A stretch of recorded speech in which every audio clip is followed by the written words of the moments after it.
Hello and welcome to Dongamet channel. I have one viewer who watches every single one of my videos. I think without fail. Possibly, maybe there might have been one or two exceptions. The exceptions to prove the rule. Basically, the one viewer that watches all the content. Even the content that doesn't get posted. Yes, that's right, it's me. And I just watched a 25-minute video. There, I didn't make it to the end, actually. About 20 minutes in, and I said, this is too long. I have to try and condense what I'm doing here, because maybe it's interesting, but nobody cares enough for the amount of blether and umming and erring and random topic changing and stuff.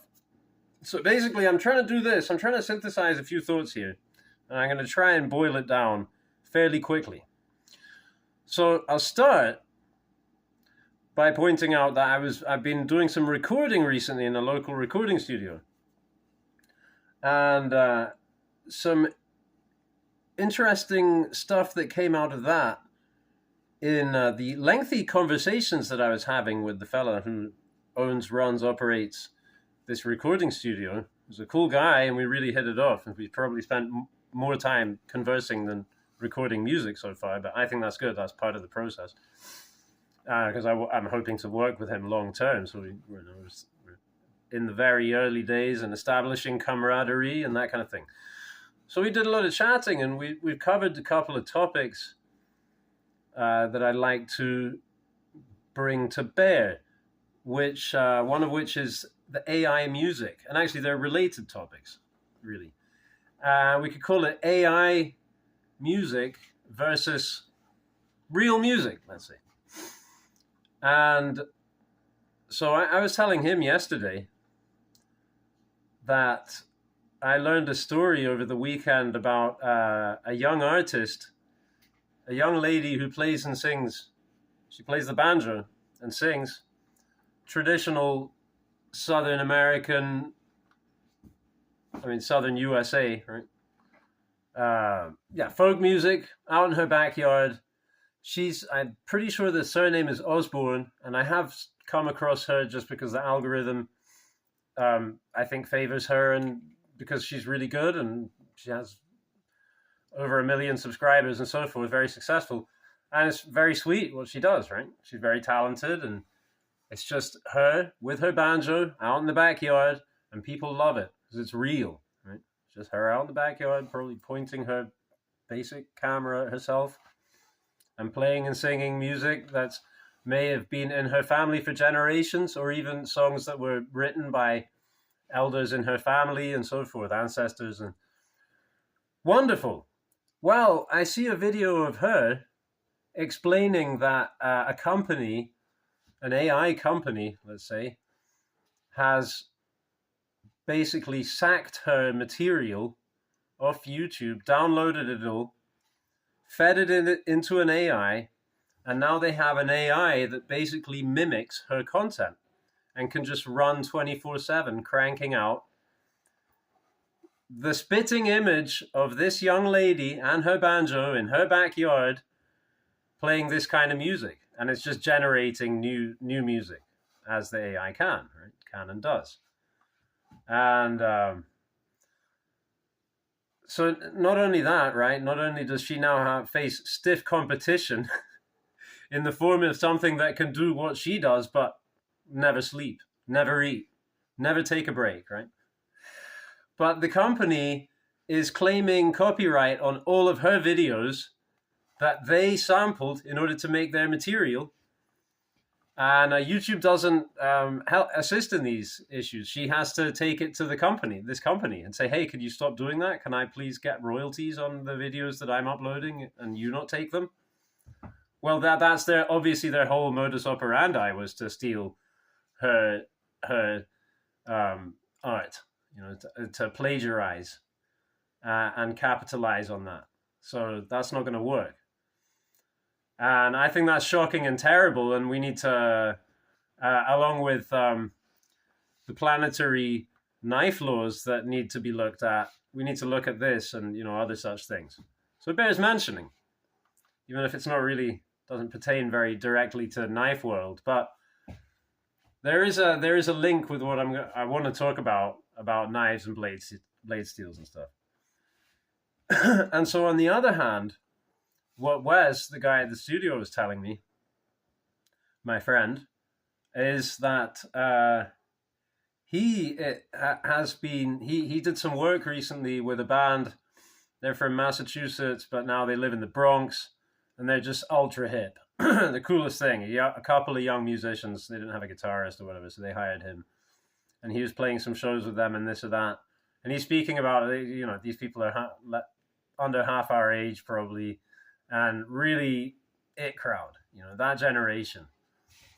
And how, maybe for them, probably Nirvana, you see you can see teenagers today with a Nirvana t-shirt and they can idolize and worship Kurt Cobain.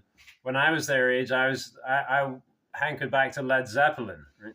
Or whatever, things that were just before my time. That was what was interesting for me. And so apparently the culture now, apart from the fact that, vinyl sales are up and people like apparently live music, is having a comeback now. And so there are a lot of house shows. A lot of people have concerts in their house or small venues or this kind of thing. And what he was saying is that this subculture that he was participating in without really being a part of it, but they don't like it if you're polished. Right? They don't like it if your performance is too good. Right? They spit on that because you can have a computer now cranking out really good performance, flawless. That's what I pick up on when I hear the AI music. That's, for me, is the telltale more than anything, is nobody sings in tune like that. But AI can't not do it yet. However, Wes also told me that he knows other people in the industry who, work in the big studios in Nashville or whatever, and they're telling him that you have to auto-tune now. Nothing that gets released now is not auto-tuned. Everything is auto-tuned. The natural human voice on the radio discontinued. You can still get it, right? But I mean, for now, they're not making anything new like that. Everything is auto-tuned. And isn't that interesting? Because that's the one thing that gives the human character to the music, but you can't put that in, right? You have to auto-tune. Or the music is AI, which has the same thing. So it's like this, what people talk about, this transhumanist agenda, right? Turning everyone into robots or whatever. Kind of smacks of that to me. And you know what else looks like it might be discontinued is buck knives in 5160. Oh, I'm still going on. So I got this knife yesterday. I got it out of the box, made a few cuts, freaked out, made a long video saying I'm so amazed by this knife. And I'm going to make this long story short. So it's about performance, right? There is a scientific way that you can measure performance. For example, you can measure a vocalist performance with an oscilloscope. Or, if they're an opera singer, you can check what's written on the page and see whether that's what they're doing. Are they pausing at the right point? Are they singing the right notes for the right duration and the right order, the right intensity, and all of this stuff? All of this stuff you can analyze and you can make a performance critique. And so if you want the performance critique on 5160, from that aspect, you can go to Knife Steel Nerds and you can find out that it's not very stainless. It'll rust fairly easily. And it won't hold an edge very well at all. Compared to it's probably lower quartile of all the blade steels there are. I'm kind of guessing. I don't know the exact statistic, right? But let's say, it's right down there for edge retention. And for toughness, I think it's number one. If I'm not mistaken, it's number one. And if it's not technically number one, it's right up there. It's podium, right? Very, very tough. And so that's a series of characteristics in a blade steel that a lot of people will argue, well, it's a knife, not a pry bar, right? So why would you sacrifice, why wouldn't you go to, let's say, 52-100, which is only a little bit less tough and has much better edge retention? And, that probably is a good way to go, at least in theory. But the character of this knife, the performance, the ineffable performance, the artistic performance, right? The thing that you can't judge and critique scientifically, the thing that's like a feeling, a connection. And then there are other things which I suppose also you could, but it would be very difficult to devise. I think it's comparatively difficult to devise an experiment to say how easy a blade is to sharpen compared to how easy it is to dull. Cutting rope is quite repeatable in a way that, well, I don't know. I guess, I never really tried counting passes on a stone and trying to do it in exactly the same way. But, then you switch from one blade to the other and the geometry is different and so forth. I mean, everything becomes so chaotic.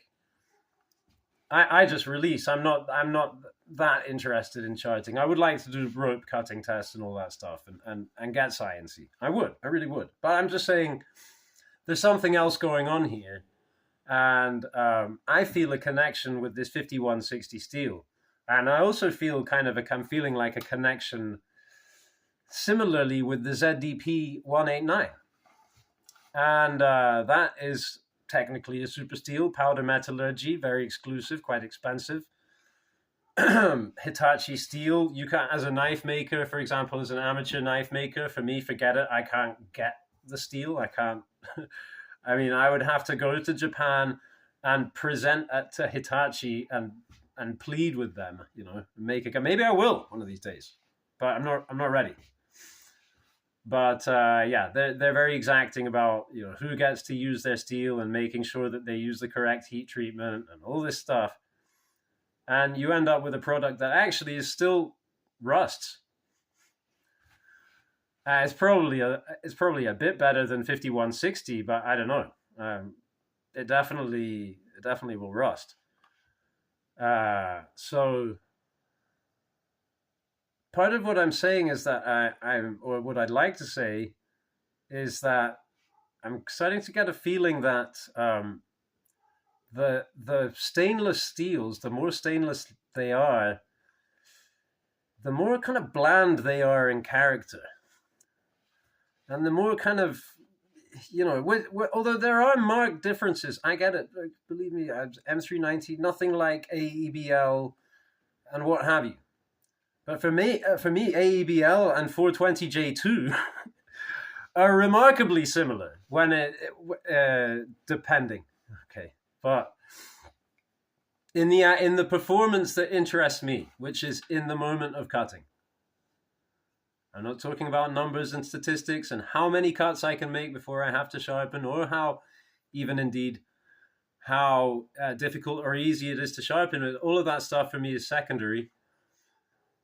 I think that maybe part of the reason why I'm getting so hooked on knives progressively more and more is because dopamine, anything is addictive, relates to your dopamine and biochemical drugs that we release when we get pleasure and so forth, right? And there are a lot of different pleasures associated. So, for example, now I'm making a video. I get to look at myself and do theatrics and so forth. And maybe later I'll go online and browse, look at images of knives, and that will flood me with pleasant sensations. And maybe something will excite me so much I want to buy it. Uh, and then maybe I will, and I'll click the button, and then, and then later a package will come, and I'll open it, and wow, and all of that. Okay, you can tell that I'm trying to be self-aware about this, and not treat it maybe necessarily as a bad thing, but it's not necessarily a good thing either.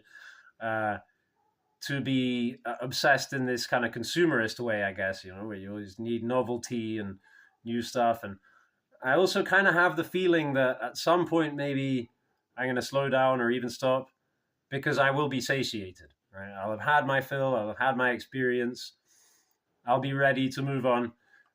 Doesn't show signs of abating just yet, but this experience with the Bach 5160, I think, is doing something to me. I made a knife in 5160. It's the first video on my channel. You can go and check out the knife I made in 5160. And that's a steel that, I know I can work with it. And I can make a knife in any shape I want. Because I made the first knife, the knife I made in 5160 has an insane nightmare grind on it, which I call the triphasic grind. And I haven't seen anyone out there doing such a nightmarish grind on it. Forget it. Strider, ProTech, William Collins, any of those guys. Because I looked at what everyone was doing and I was like, well, I see. And the so-called nightmare grind, aka duplex grind, it's 2 grinds in one. Well, what if I do 3 grinds in one? And so I did. And that knife is really good.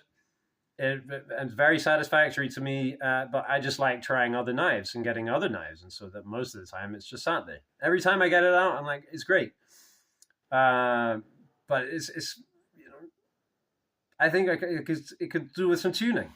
My God, I've gone off on another freaking blether with 17 minutes. I wasn't going to speak about that at all, but anyway, it's relevant, right? Because here's the thing. Okay, I took this knife out. It's got a hollow grind with a nice steep cutting bevel on it. And I've chopped with this, I batoned with it, and I did all that stuff, like I do with the knife that I made. And it came out of it fine. And so I'm thinking, well, the one I made is way thicker. The one I made is very, very robust. So this is like a learning experience. Maybe I'll just go and regrind that and grind the whole thing a bit thinner. Because I guess it could probably take it. And man, I'm so bad at wrapping up my thoughts.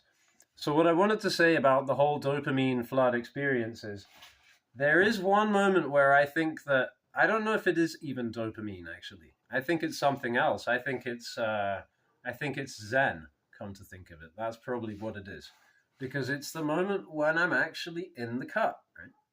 That's why I'm saying everything else is secondary to that moment of making whatever cut it is. Could be cleaning under my fingernails, or whittling a mini slingshot, or doing a pole, or chopping a tree, whatever it is with a blade. It's the moment, when the apex is traveling through the medium. That's what it's all about. And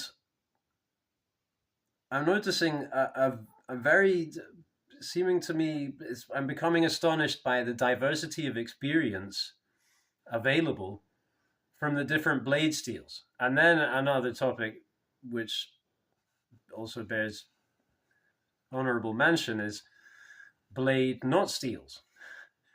Because, for example, the tungsten carbide knife has a very interesting character and performance characteristics.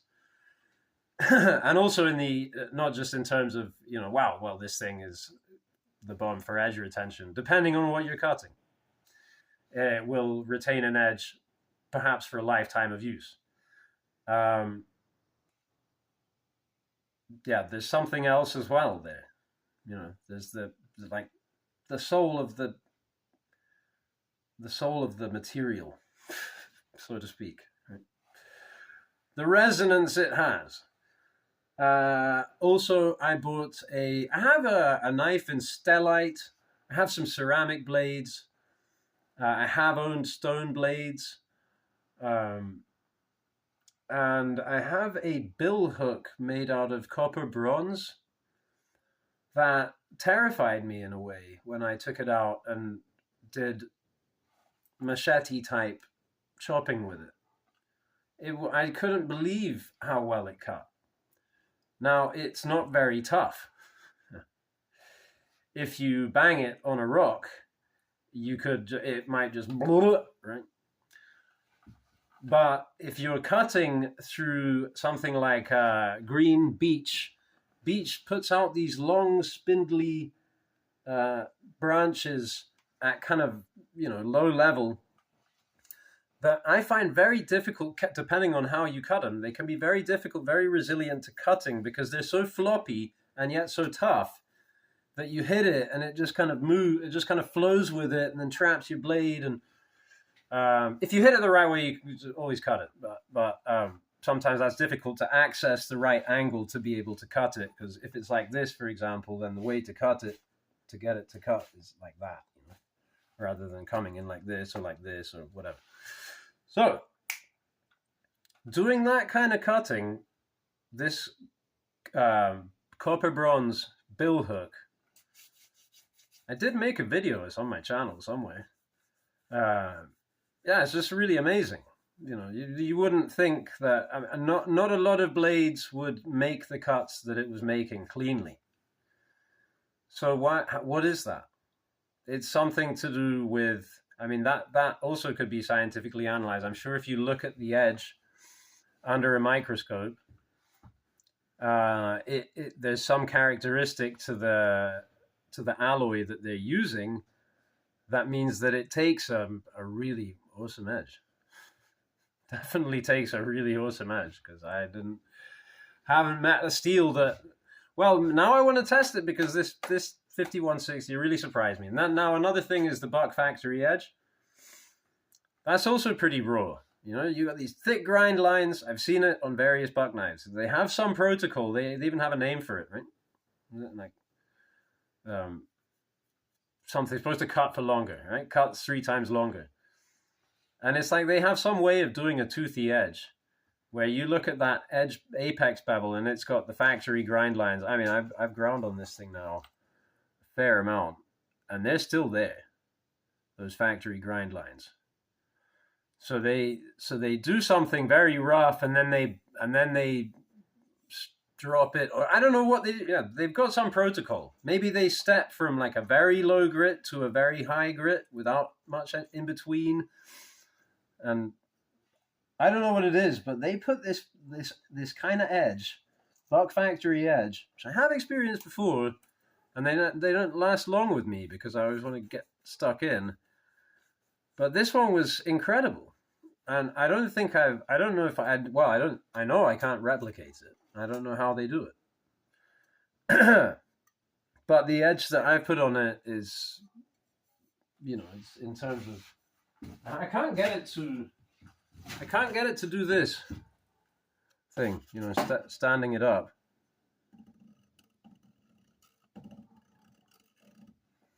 It won't do it. But the funny thing is, that doesn't matter for what I'm using it for. It doesn't need to cut at that level of subtlety.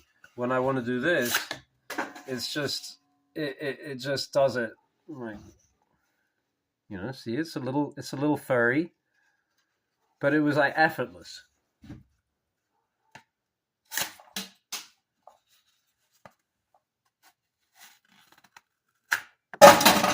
Oops. Okay, not that effortless. 2 fingers.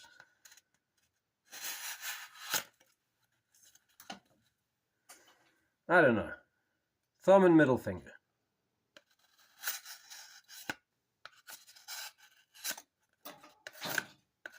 It's got a good kind of, well, it's a combination of factors. I think there's a lot going on. There could even be the fact that there is a Cerakote on top of this shoulder here, could be making a significant improvement in the performance. The performance that I'm talking about, which is not it's not going to show in your capture testing or your rope cuts or your this and that. You're going to feel it when you use the knife to do what you use the knife to do, cut bacon. No. Okay. 25 minutes again. Thanks for listening.